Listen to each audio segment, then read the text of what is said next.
À peu près 3 mois de l'événement, l'option a été de le tenir de façon assez précoce, justement pour nous donner les chances de réussir l'organisation. Alors, à l'issue du CRD, nous avons en tout cas appelé l'ensemble des acteurs, après justement avoir partagé les objectifs en termes de besoins, en termes de moutons, appelé donc, je disais, tous les acteurs à une implication justement pour qu'ensemble nous puissions atteindre des objectifs. C'est-à-dire que nous puissions avoir un marché régional correctement approvisionné, que nous puissions également avoir des points de vente aménagés où les acteurs seront dans les conditions optimales, justement pour pouvoir mener à bien leur activité. Cela a été également l'occasion d'aborder parmi les difficultés, celles qui sont relatives un peu au financement des opérations de Tabaski. Nous avons remarqué qu'il y a quelques difficultés justement par rapport à ce remboursement. Certains reçoivent des financements, mais tardent à rembourser, ce qui pose préjudice en tout cas à ceux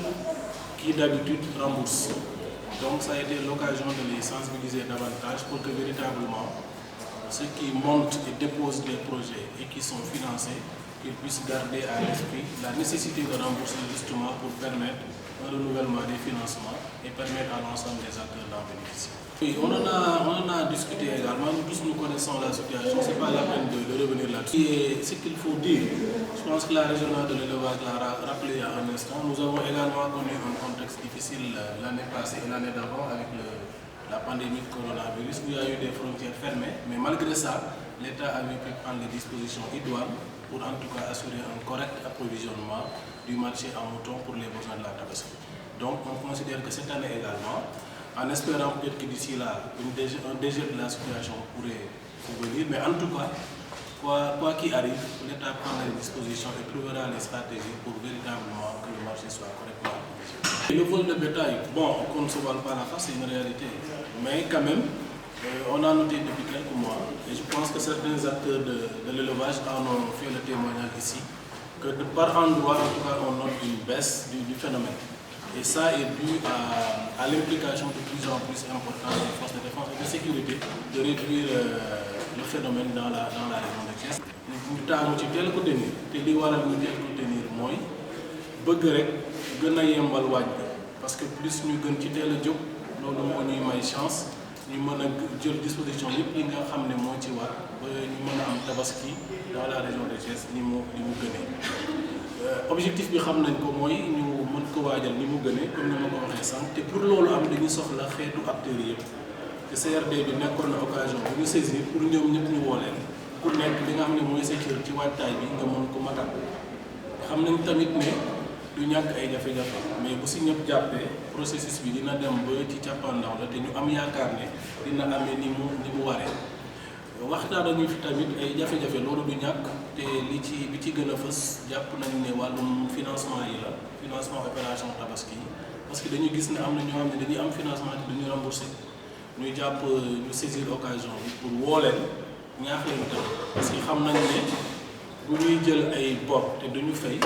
dafay gàllankoor lépp li état bi ak ay partenaires ak jël comme ay initiative pour mën a favoriser nit ñi ñu am xar ci jour tabaski. parce que ku ci leb te fayuloo da ngay gàllankoor ñeneen ñi bëgg financement duñ ci mën a jot te dafay jur ay gàllankoor en tout cas ci approvisionnement marché bi ci wàllu xar. wax nañ ci parce que ñun ñëpp xam nañ li xew Mali je pense que situation Mali bi mooy li ngay wax duñ ci xuus bu baax mais li gën a wóor daal mooy wax nañ ko fi sànq daaw ak daaw yooyu yëpp ñu ngi nekkoon ci feebaru mbas bi xamoon nañ ne amoon na jamono ñu tëjoon ay frontières mais ni ko régional élevage fàttalee sànq. terewul état jëloon na ay matuwaay yu taxoon xar amoon ci dëkk bi ñu ngi am yaakaar xëy na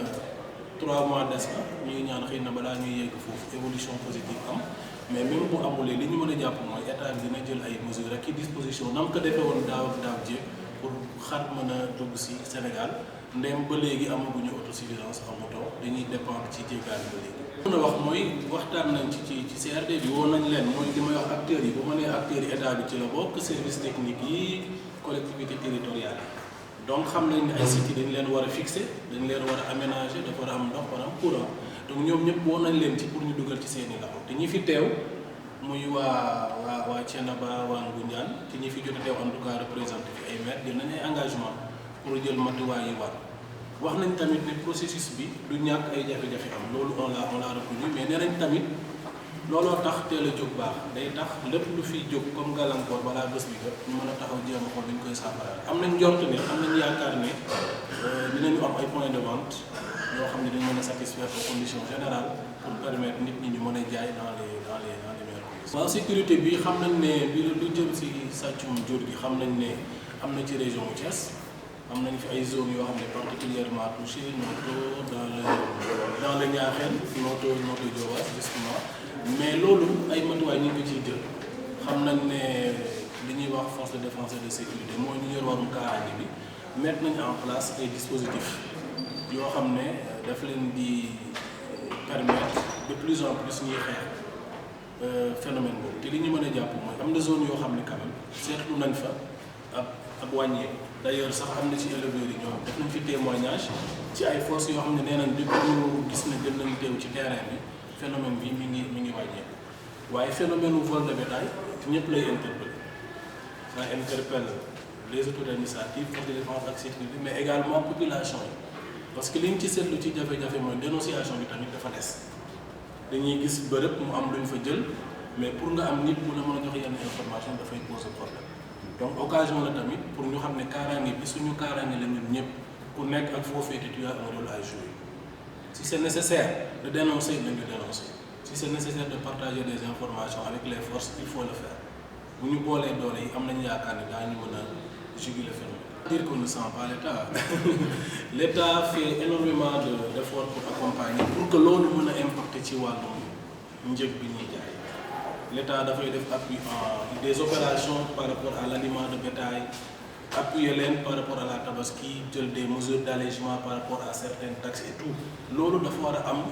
njeexital ci njëgu xar ci marché bi mais on reconnaît quand même que des difficultés dafay am mais loolu ku nekk yaa war a xam li nga war a mën a bàyyi pour ta askan te c'est l'occasion également woo éleveurs yi tamit ci côté boobu ñu xam ne bu état di bàyyi dara collectivité territoriale di bàyyi dara ci ay taxes dafa war a feeñ ci njëg maintenant nag vous l'avez bien dit la loi du marché c'est l'offre et c'est la demande et forcément bu ñu jëlee loolu boole ko ak le fait que ñenn ñi dañuy bëgg a maximiser leur marge de bénéfice c'est ça qui fait que xëy na li ñu ciy xaar ci bees du mën a am. J'appelle tout le monde en tout cas à ce que ñu def effort pour que ménage bu nekk loo mën di am ci ressource boo demee ci marché bi nga mën a am te loolu la état bi.